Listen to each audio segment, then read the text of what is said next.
La Guerra de Reforma fue uno de los episodios más decisivos en la historia de México, pues marcó el enfrentamiento entre dos visiones antagónicas, los liberales y los conservadores. Esta guerra no solo definió la dirección política y social del país, sino que también dejó en evidencia los intereses, las tensiones y las sombras de ambos bandos. Aunque mucho se ha hablado de las figuras liberales y sus logros, es crucial no dejar de lado los aspectos más oscuros del bando conservador, que, a menudo, son minimizados o silenciados por la narrativa tradicional. El bando conservador durante la Guerra de Reforma fue mucho más complejo y oscuro de lo que la historia tradicionalmente ha retratado. A lo largo de este conflicto, los conservadores utilizaron tácticas de manipulación religiosa, buscaron el apoyo de potencias extranjeras y recurrieron a la violencia y la represión para imponer su visión de un México basado en un orden conservador y centralista. En muchos casos, sus acciones reflejaron una profunda contradicción entre la defensa de ideales tradicionales y las prácticas autoritarias que mantenían un sistema de poder excluyente. Esta perspectiva más sombría no solo ofrece una visión más completa de la Guerra de Reforma, sino que también nos invita a reflexionar sobre los costos de la lucha por el poder y la construcción de la nación. Antes de empezar, no olvides suscribirte, comentar y darle like. El bando conservador estaba fuertemente influenciado por la Iglesia Católica, que se oponía a las reformas liberales impulsadas por los liberales Benito Juárez y Miguel Lerdo de Tejada. En este contexto, el clero no solo actuó como un actor político importante, sino que también utilizó su influencia para fomentar la oposición contra las reformas constitucionales que buscaban la secularización del Estado. Uno de los puntos más oscuros de este apoyo eclesiástico fue la explotación de la fe religiosa como herramienta de control social. Los conservadores, en muchos casos, no solo apelaban a la defensa de la religión, sino que también manipulaban el miedo y la ignorancia popular para movilizar a sectores de la sociedad, especialmente en las zonas rurales, para que se unieran al bando conservador. Esto generó un ambiente de polarización, con frecuentes denuncias de abuso de poder y manipulación en nombre de la religión. Una de las características más sombrías del bando conservador fue su estrecha relación con potencias extranjeras, particularmente con España y Francia. Estos países, que veían con desdén las reformas liberales, no dudaron en intervenir directamente en los asuntos internos de México. La intervención francesa fue, sin duda, uno de los episodios más polémicos.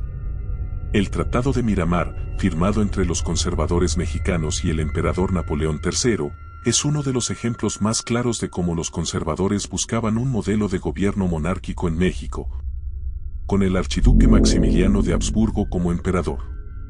Este acuerdo no solo despojó a México de su soberanía, sino que también puso al país bajo la influencia de intereses extranjeros, lo que alimentó la desconfianza de muchos sectores nacionales hacia el bando conservador. En el transcurso de la Guerra de Reforma, el bando conservador no dudó en recurrir a la violencia extrema para imponer sus ideales. El uso de tácticas brutales contra los liberales, que incluían asesinatos, torturas y represalias contra las familias que simpatizaban con la causa liberal, dejó una profunda huella en la historia del país. Uno de los episodios más atroces fue la masacre de liberales y sus simpatizantes durante el sitio de Veracruz en 1859, donde las fuerzas conservadoras llevaron a cabo una feroz represión, persiguiendo y ejecutando a aquellos que estaban asociados con el bando opositor. Esta violencia, muchas veces encubierta bajo la justificación de la lucha por el orden y la tradición, reveló la cara más oscura del conservadurismo mexicano de la época. Otro aspecto sombrío del bando conservador fue su tendencia al clericalismo, una corriente que no solo defendía los intereses de la Iglesia, sino que buscaba un control absoluto sobre las decisiones políticas y sociales. Este clericalismo fue un factor decisivo en la perpetuación de estructuras de poder elitistas y patriarcales que excluían a grandes sectores de la población, especialmente a los pueblos indígenas y las clases bajas, quienes rara vez se beneficiaban de los ideales conservadores.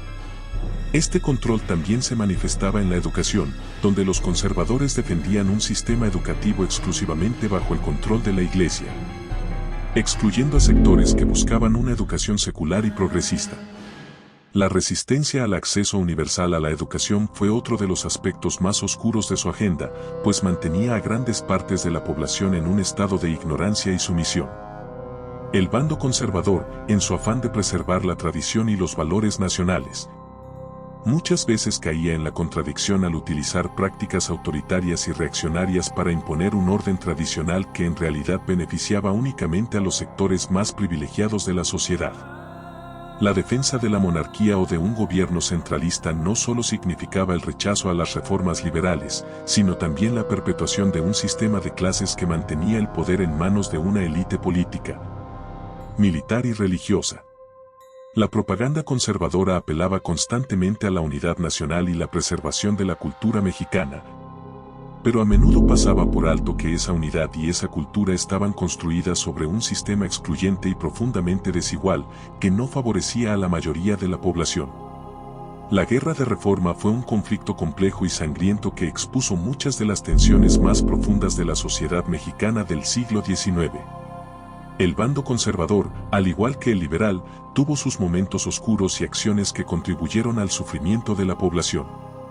Las alianzas con potencias extranjeras, el uso de la religión como un instrumento de control social, la violencia desmedida, la defensa de un sistema desigual y la falta de unidad interna fueron algunos de los elementos que marcaron a los conservadores en este periodo.